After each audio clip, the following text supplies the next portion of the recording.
Hello everyone, Radhe Radhe. कैसे हैं आप सभी का स्वागत है आपके अपने YouTube channel Gauravi baby care में। आशा करती हूँ आप सब लोग बहुत अच्छे होंगे, स्वस्थ होंगे, मस्त होंगे और अपने अपने कामों में व्यस्त होंगे। ये है सुबह का टाइम। सुबह मैंने झाड़ू पोछा सब क्लीनिंग वगैरह कर ली थी, फिर नहा धो के आ गई हूँ मैं सीधा किचन में मैंने सबसे पहले निकाली दूध की मलाई, क्योंकि लाइट चली जाएगी तो फिर वो बिल्कुल घुल जाती है मलाई, इसलिए अभी पहले नंबर मलाई निकालने के बाद चाय वगैरह चढ़ाऊँगी। ये बीच-बीच में प्लीज़ गौरवी की वॉइस को इग्नोर करिएगा, क्योंकि बच्चे के साथ ही मैं वॉइस रिकॉर्डिंग करती हूँ। क्योंकि मुझे पूरे दिन में जितना भी टाइम मिलता है या तो घर के काम होते हैं उस टाइम, तो मैं जब भी वॉइस रिकॉर्ड करती हूँ तो हमेशा गौरवी उठ ही जाती है। ये क्लिप है सुबह की, जब मैं गौरवी के पापा के लिए बना रही थी लंच, तो गौरवी परेशान करती है तो मैं उसे अपने साथ किचन में ही ले आती हूँ, क्योंकि उसके पापा को भी फिर नहाना वगैरह पड़ता है, कपड़े वगैरह जब तक वो पहनेंगे जब तक तो गौरवी को मुझे देखना ही पड़ता है। तो मैं इसको किचन में ही ले आती हूँ, साथ ही साथ गौरवी खेलती रहती है और मैं अपना काम करती रहती हूँ। लंच बनने के बाद मैं लगा रही थी गौरवी के पापा का लंच बॉक्स, तो गौरवी बहुत ज़्यादा रोने लगती है तो उसको लेके ही मैं लंच बॉक्स लगाती हूँ। फिर थोड़ी देर के बाद जब गौरवी के पापा आ गए तो उन्होंने उसको बुला लिया तो वो चली गई थी।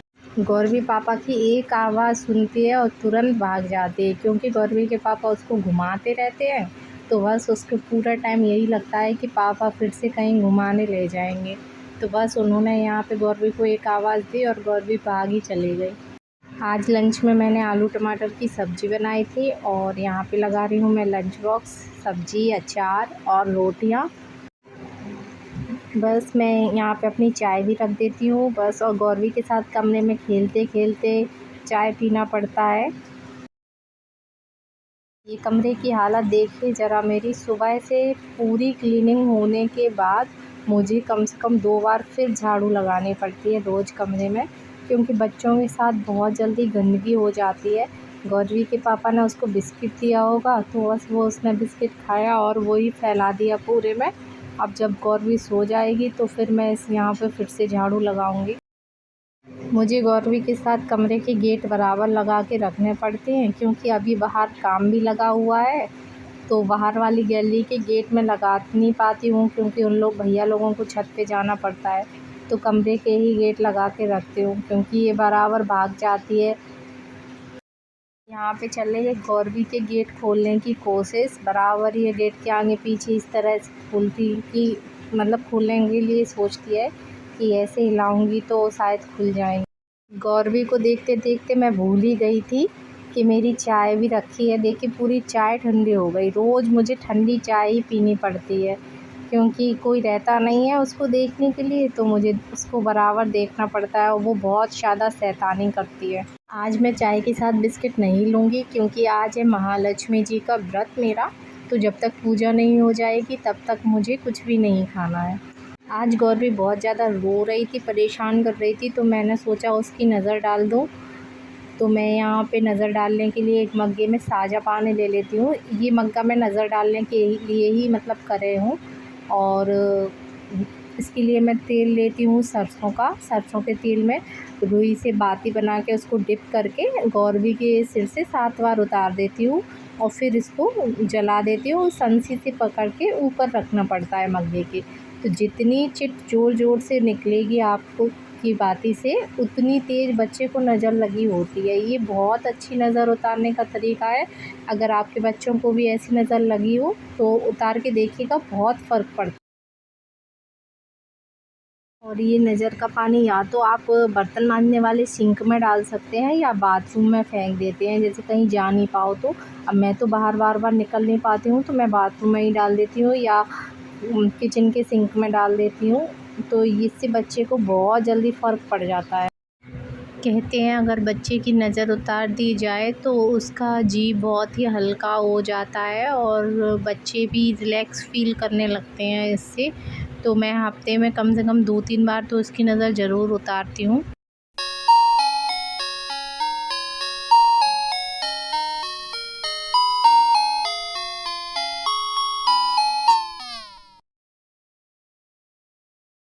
देखिए नज़र उतारते ही गौरवी को आ गई नींद और फिर वो सो गई।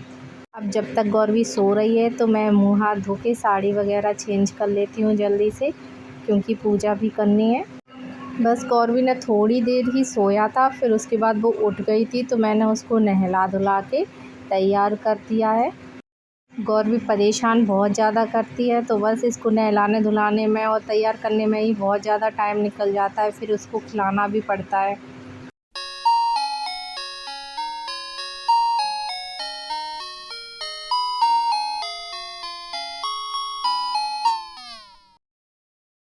यहाँ मैंने सबसे पहले पैरों में हल्दी लगाई, फिर आलता लगाया।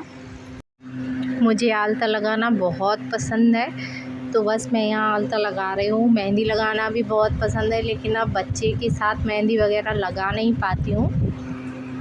बच्चों के साथ कुछ भी नहीं कर पाते हैं, नेल पेंट तक लगाने का समय नहीं मिलता है। मतलब समय तो मिलता है, लेकिन जब ऐसा रहता है ना कि बच्चे सो रहे हैं तो ये लगता है कि जल्दी से जो भी काम पेंडिंग में है सारे काम जल्दी से निपट जाएं बस।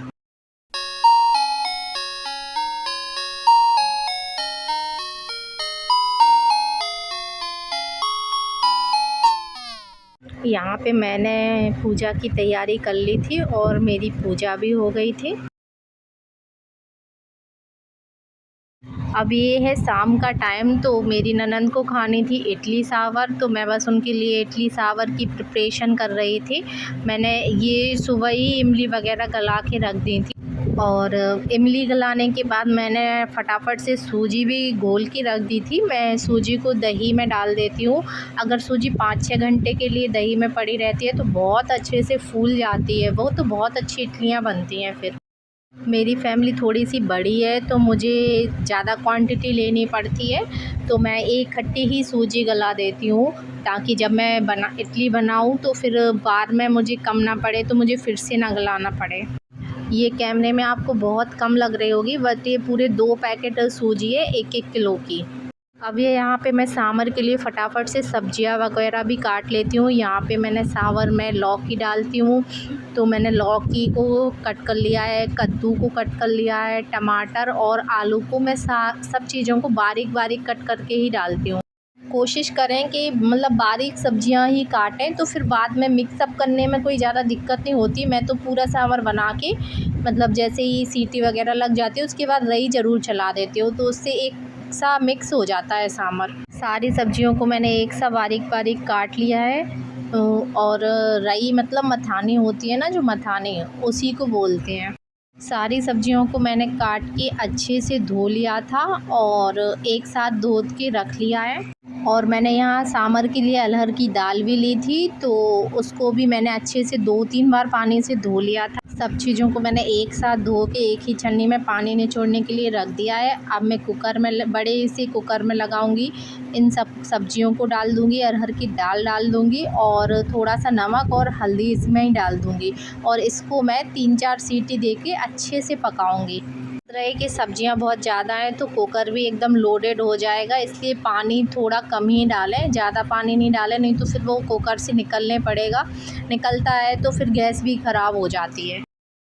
अब यहाँ पे मैंने टमाटर भी काट के रख लिए थे। टमाटर काटने के बाद मैंने यहाँ साथ में ही चटनी वगैरह की तैयारी कर ली थी। चटनी के लिए मैं भुने चने, मूंगफली, दही और नमक लेती हूँ, और मिर्ची भी 2 उसी में ही डाल देती हूँ। चने के अच्छे तरीके से मैं छिक्कल उतार लेती हूँ, क्योंकि ये पीसने हैं मुझे तो छिक्कल नहीं चाहिए।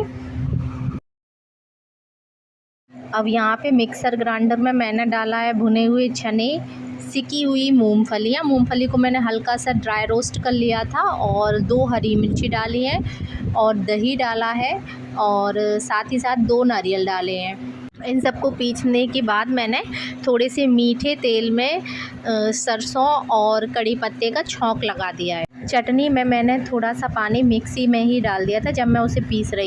यहाँ मैंने इमली में से पल्प निकाल लिया था और छान के अलग बेले में रख लिया था। ये है सांभर, सारी सब्जियां जो मैंने कुकर में सीटी लगाई थी उसको वो सारी पक चुकी थी, तो मैंने एक अलग तवेली में रख दी थी। अब मैंने सांभर छौंकने की सारी तैयारी कर ली है। उसके लिए मीठी नीम, सरसों और थोड़ी सी हींग और सौंफ लूँगी, और सांभर को इसी से तड़का लगाऊंगी मैं। तड़का लगाने के बाद मैंने इसमें डाला है सांभर मसाला और टमाटर। सांभर मसाला मैं अपने टेस्ट के अकॉर्डिंग ही डालती हूँ, मुझे थोड़ा सा ज़्यादा उसका टेस्ट पसंद है तो मैं थोड़ा सा ज़्यादा ही लूँगी। टमाटर को थोड़ी देर अच्छे से पकाते हैं, जब तक टमाटर अच्छे से पक जाते हैं तो फिर मैं इसमें पानी डाल दूँगी। पानी को मैं मतलब उतनी क्वांटिटी में डालती हूँ जितना मुझे सांभर पतला चाहिए। आप उसकी क्वांटिटी कम या ज़्यादा अपने हिसाब से कर सकते हैं।